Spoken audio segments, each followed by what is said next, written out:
Mga Salmo 62.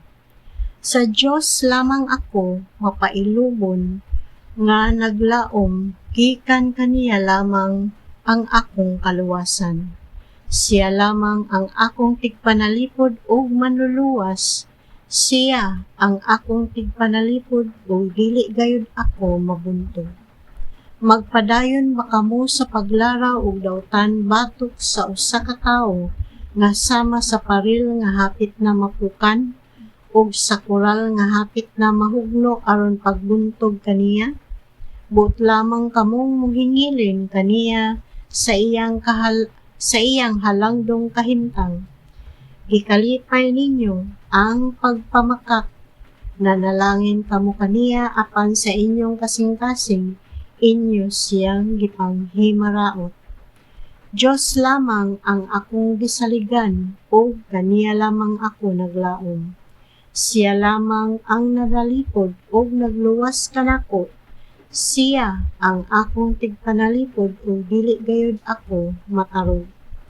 Anaa sa Diyos ang kaluwasan o kadungganan, kay siya ang gamhanan kong tigpanalipod o ang akong taguanan.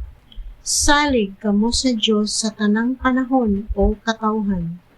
Isugid kaniya ang tanan ninyong kalisdanan, kay siya ang atong dalampanan. Ang yanong mga tao sama lang sa usa ka gininhawa, ang mga halangdon usab sama kawalay bili. Kung timbangon sila, wala sila'y gibug-aton, mas gaan pa gani sila kaysa gininhawa. Ayaw pagsalig sa imong pagpanaog-daog, ayaw paabuta nga may kaayuhan kang makuha pinaagi sa pagpanulis.